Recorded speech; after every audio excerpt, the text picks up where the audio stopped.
On the news tonight, UK court finds Ekweremadu and his wife guilty of organ trafficking.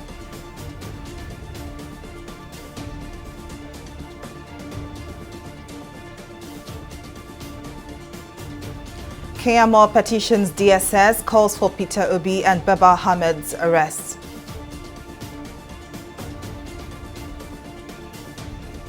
And APC voice Boss Mustafa's suspension, says malicious allegation highly condemnable.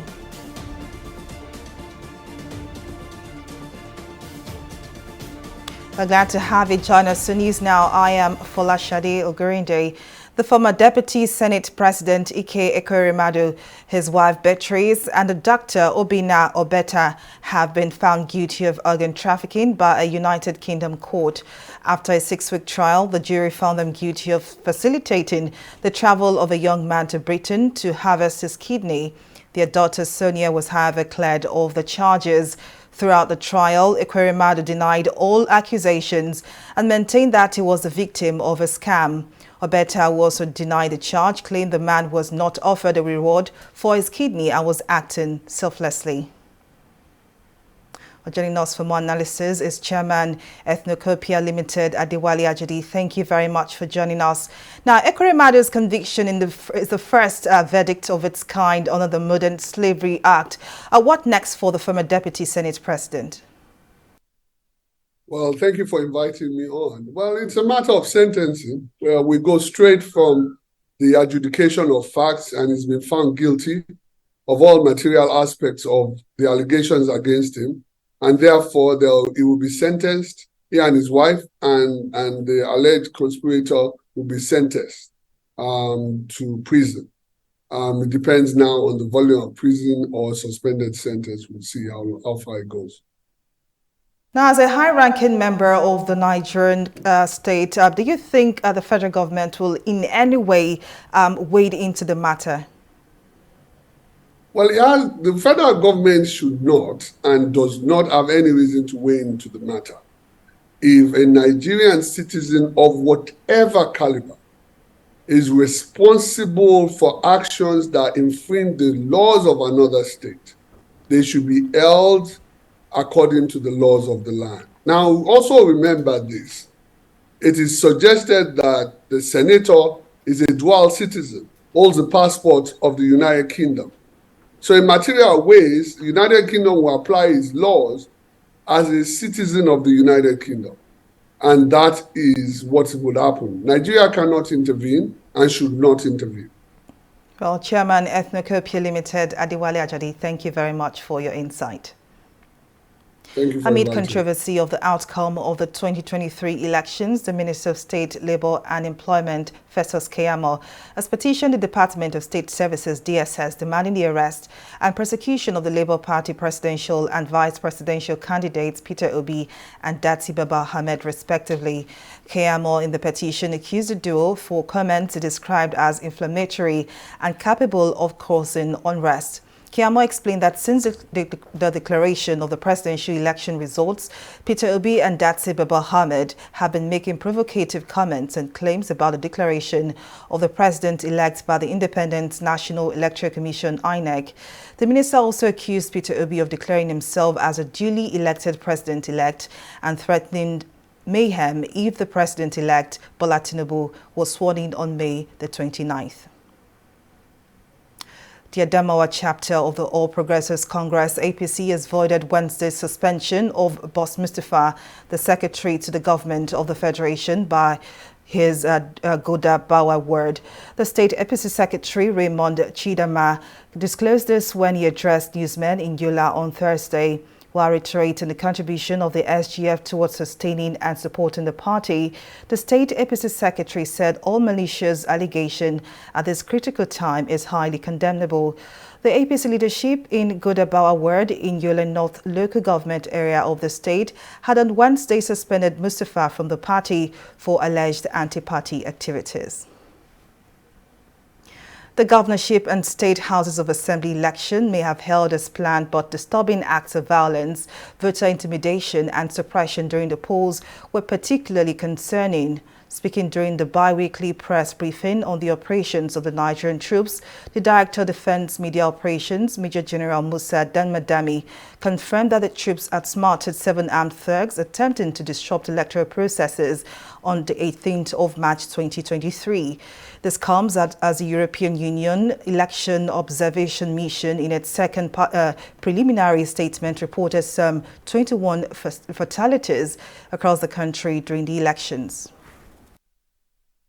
On 19 March 2023, troops responded to election disruption within Agbakiri community in Huma local government area of Rivers State and made contact with armed thugs and arrested 7 armed thugs.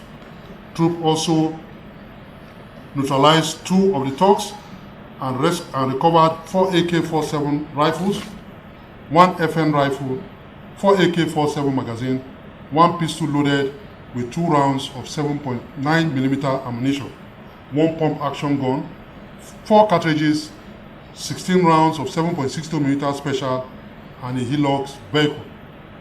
Despite the deployment, we know that we still have some desperate people who want to constitute nuisance to the process. And we told you that yes, it will happen, but we equally assured you that yes, they will be dealt with decisively. And that is what happened. And that is what happened. And that's why you're seeing that people were arrested during the process. Just like any other person, you cannot get it 100%. And we cannot sit down here and beat our chest that yes, 100% there will be 0 electoral violence. So, but the assurance we gave you people was that yes, as long as there was electoral violence, and to a large extent, unlike in the past where we used to see widespread violence across the length and breadth of the nation, in this case it was not the same thing. All the issues that came up were nipped in the bud at the appropriate time, within the shortest possible time, and that is why it was not widespread in any of the states across the nation of the country. On the second question, what is going to happen to the arrested people? Like I told you, the police is the lead agency. Those who have been arrested have been handed over to the police for prosecution. The police and INEC for prosecution, and that's what is going to happen. The governorship elections in Lagos have been described as free and credible by a coalition of human rights and civil society groups on Thursday during its presentation of its report. The group known as Nigerian Human Rights Community, a coalition of 130 civil society and community-based organizations, say the election was not devoid of hitches, but that overall the result of the election represented the choice of the people in the state. The coalition also commended the political leadership of the state government, saying that its commitment to a free and fair election eliminated acts of violence compared with previous elections in the state where lives were lost. National Human Rights Community shows Lagos as one of the focal points in the last gubernatorial election. 680 observers were deployed across 20 local government and local council development areas. Our observations take a dialectical overview of the strengths, weaknesses, opportunities, and threats before, during, and after the election. There is no election all over the world that is 100% perfect. Yet, there is no election all over the world that is 100% bad. We shall avoid sweeping statements condemning the election. Total condemnation of the election process and outcome is absolutely wrong and unprofessional. Officials of Independent Electoral Commission deserve commendation for their actions throughout the conduct of the election. The INEC officials arrived early in many of the polling units. There were provisions for bimodal voters accreditation system in all the polling units across the 20 local government areas and 37 local government development areas monitored. The BVAS has led to tremendous improvement in voting culture. In Nigeria, it has reduced rigging. It has helped the democratic process to eliminate phantom voters, reduce the voting time per individual, and eliminated the prospect of double voting. As part of efforts to strengthen the fight against the use and sale of illicit drugs and to protect officers of the NDLEA against attacks, the federal government has approved the sum of 4 billion naira for the construction of barracks for personnel of the agency. Speaking with journalists on Wednesday at the end of the Federal Executive Council meeting, Abubakar Malami, Attorney General of the Federation, said the NDLEA has made about 18,940 arrests and confiscated drugs with the estimated value of over 40 billion naira. He said these successes has made them prime targets for threats and attacks by criminals. Our correspondent, Ms. Ladigun, has the details in this report. At Wednesday's Federal Executive Council meeting, 2 memos were approved for the award of contract for the construction of barracks accommodation for personnel of the National Drug Law Enforcement Agency. At the briefing, the Attorney General of the Federation, Abubakar Malami, explained that the barracks was approved to protect officers of the NDLEA who are often targeted by criminals. About 2,904 convictions were recorded. These successes that were recorded, unfortunately, translated to unprecedented threats and attacks on personnel, officers, men, and other ranks of the agency. And then the need has arisen for the federal government to consider the possibility of taking security measures that will now provide the desired protection to the officers and men of the agency. On his part, the Minister of Agriculture and Rural Development, Mohammed Abubakar, says Nigeria is expecting no less than 25,000 metric tons of wheat from war-torn Ukraine. Ukraine is sending in grains to Nigeria and wants to open a hub. This is probably still news, just to buttress what you are talking about. Russia is extending the same hand. Now, incidentally, Nigeria has always maintained this kind of neutrality, if you will. We are free to trade, to deal, and work with countries across the sphere. Also speaking at the meeting, the Minister of Transportation, Muazu Sambo, explained that more than 510 million naira was also approved for the building and supply of customized fire service search and rescue vans. Sambo said the vans will be used to rescue accident victims from various ports across the country. Provide for the award of contract for the construction and supply of 4 customized fire service search and rescue vans for extrication of accident victims for Rivers Ports, Port Harcourt, Lagos Port Complex, Tinkan Island Port, and the Marina Headquarters, all in Lagos. Council considered the memorandum and approved the award of the contract as recommended and reviewed by the Bureau of Public Procurement, 510,934,600 naira. Sambo further added that the council has also authorized $9 billion for the procurement of rolling stock operation and maintenance equipment for the Kano-Maradi Standard Gauge Rail Line, which is currently under construction. Simisola Atigun, TV360, Abuja. President Muhammadu Buhari has pledged to resolve the tussle over the ownership of Obalende Muslim prayer ground between the Lagos State Muslim community and security agencies. To this end, the president has set up a committee under the leadership of the Chief of Staff, Ibrahim Gambari, to advise him on the processes to do justice to all parties involved. Speaking at the State House at a meeting with the group on Wednesday, Buhari said justice and fairness were principles very dear to him and would hold on to them as long as he lives. In their presentation, the group said it had come to the president as a last resort, having explored several avenues to get justice to no avail. The West African Examinations Council, WAEC Nigeria, is again leveraged on technology detailed data analysis and information research to introduce an educational statistical platform designed to ease access to quality data and insights in the educational sector. The head WAEC National Office, Patrick Aragan, disclosed this on Wednesday in Lagos at the official introduction of the WAEC Educational Statistics Platform, EduStat. Aragan explained that the platform was done to take the edge off the manual access to data by stakeholders, improve the quality of service delivery, as well as generate more revenue for the council.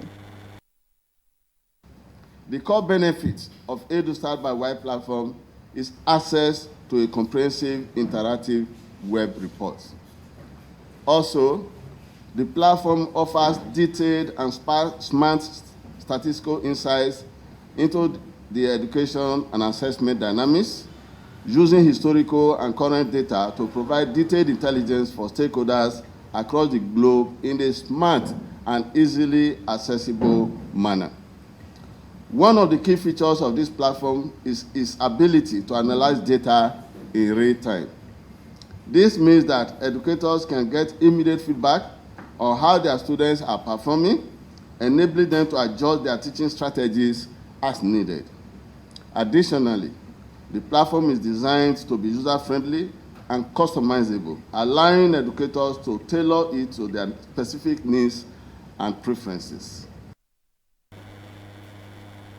The National Working Committee, NWC, of the People's Democratic Party, PDP, has, after a very extensive review, referred the Governor of Benue State, Samuel Ortom, to the National Disciplinary Committee over his reported involvement in anti-party activities.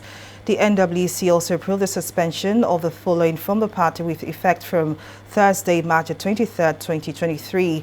They are Ayodele Fayose of Ekiti State, Senator Pius Ayim of Ebonyi State, Dennis Igwawa of Benue State, and Asiem Aliyu of Zamfara State. The PDP, in its statement, urged all leaders, critical stakeholders, and teaming members of the party across the country to remain united and focused at this critical time. We'll take a break here, but still to come. Federal government promises full takeoff of Nigeria Air before May the 29th. Details of the story and more right after this break.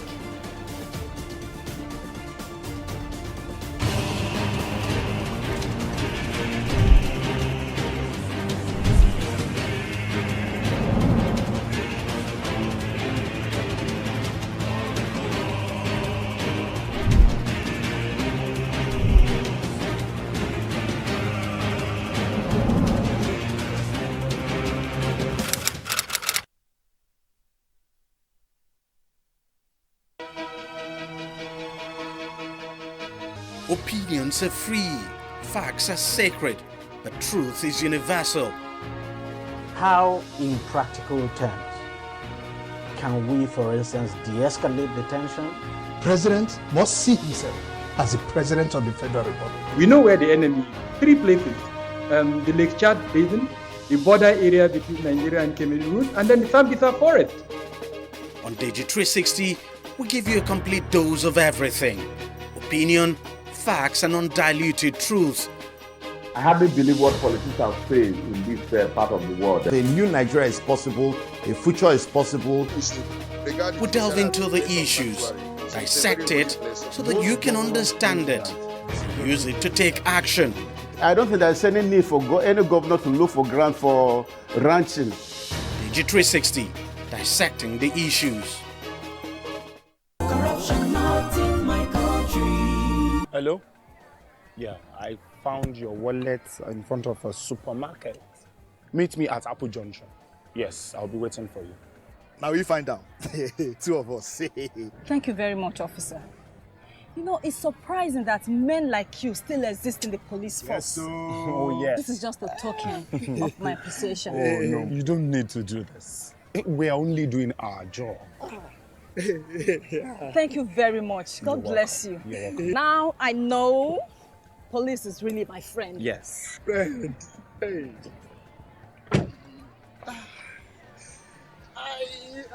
Which came out with this one? I don't understand. You know your problem. You are greedy. I'm a policeman who is doing his job. All forms of corruption in the force, not in my country. Corruption not in my country. Welcome back to News Now. Here is a recap of our top stories tonight. The former Deputy Senate President Ike Ekweremadu, his wife Beatrice, and a Dr. Obina Obeta have been found guilty of organ trafficking by United Kingdom court. After a 6-week trial, the jury found them guilty of facilitating the travel of a young man to Britain to harvest his kidney. Their daughter Sonia was, however, cleared of the charges. We also told you that amid controversy of the outcome of the 2023 elections, the Minister of State, Labour and Employment, Festus Keyamo, has petitioned the Department of State Services, DSS, demanding the arrest and prosecution of the Labour Party presidential and vice presidential candidates Peter Obi and Dati Baba Ahmed. Keyamo in the petition accused the duo for comments described as inflammatory and culpable of causing unrest. But in case you missed any of our news bulletin, or for more updates, you can catch us on Limex World TV or log on to our website on www.tv360nigeria.com. You can also follow us on our social media platforms on Twitter, Instagram and YouTube at TV360 Nigeria. On Facebook, we are TV360 Online.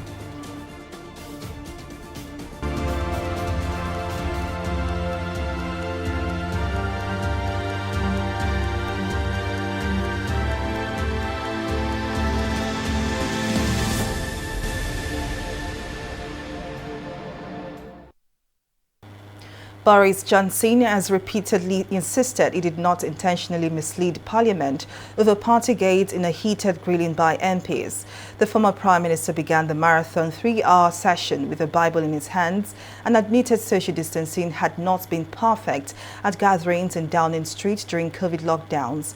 The Privileges Committee is investigating statements Johnson made to Parliament after details of booze-filled parties and other gatherings in Downing Street emerged in the media from the end of 2021 onward.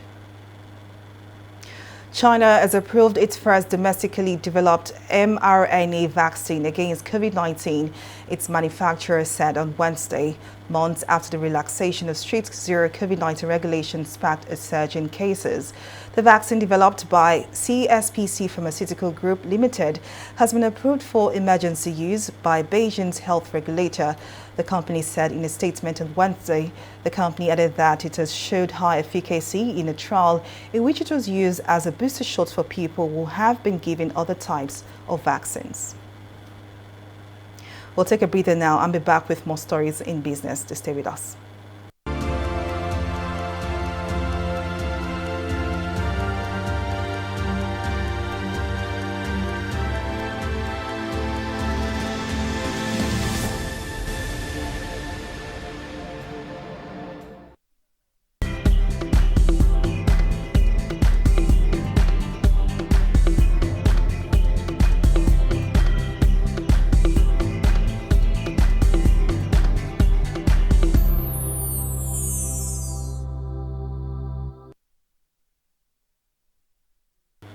Welcome back. Simisola Adigona joins us for more stories in business. Over to you, Simi. Thank you very much, Falashade. In business news, despite controversies surrounding the establishment of the national carrier Nigeria Air, the federal government, through the Ministry of Aviation, has revealed that local and international flights will commence operation soon. The Minister of Aviation, Hadi Sirika, said this at the ongoing National Aviation Stakeholders Forum 2023 on Thursday in Abuja. Speaking further, the minister said the benefits Nigeria stands to derive from the establishment of the national carrier are reduced capital flight from Nigeria, gain the optimal benefit of BASA and SAATM, and develop an aviation hub. The national carrier will also contribute to the GDP, facilitate hospitality and tourism, facilitate growth and development of the Nigerian agricultural sector, and create jobs around the agro-cargo terminals. We'll take a break now and return with stock market reports. Stay with us.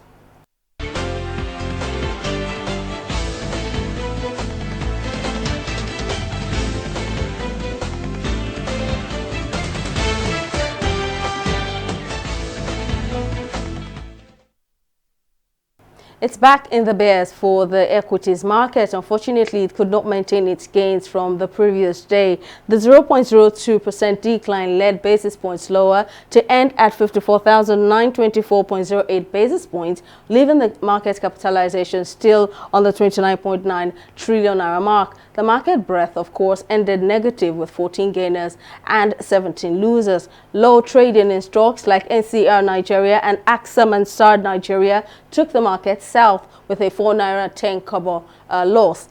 In 2,575 deals, 106 equities traded, 170 million volume of shares valued at over 1.3 billion naira in 2,575 deals. Now to the foreign stocks. European and Asian markets are mixed during Thursday's trade as investors digested the decision by the U.S. Federal Reserve to raise its main interest rate by 25 basis points in a bid to bring down inflation. Now, the ripple effect is right here on our screens as the UK's FTSE and Japan's Nikkei had bearish trading. Only the U.S. Dow Jones sailed through the turbulence and ended in the bulls at 0.85%. That's all on stock market. Back to you now, Folashade. Well, many thanks, Ms. La, for that update. And on the foreign scene, a district court in the state of Gujarat has sentenced India's opposition leader Rahul Gandhi to 2 years in prison following a criminal defamation case on Thursday. The case revolved around comments Gandhi made in 2019 about the surname of Prime Minister Narendra Modi being associated with criminals. Immediately after the conviction, the court granted him bail and suspended its order for a period of 30 days. This gives the Congress party leader time to appeal at a higher court and saves him from being disqualified as a member of parliament. In sports, President Muhammadu Buhari has praised the medal-winning efforts of several Nigerian athletes and their counterparts in other sports, saying that their dedication and commitment is inspiring. Buhari revealed this on Wednesday at the presidential villa in Abuja when he received the Minister of Youth and Sports Development, Sunday Dare, who recently received Special Recognition Award for contributions to sports development in Nigeria and the Africa region from President Mohamed Soli of Maldives. Commending Dare's enormous contribution to sports development, the president expressed delight that he has been recognized and applauded outside the shores of the country. And that's the size of our news bulletin. Many thanks for watching. I am Folashade Ogurinde. Bye for now.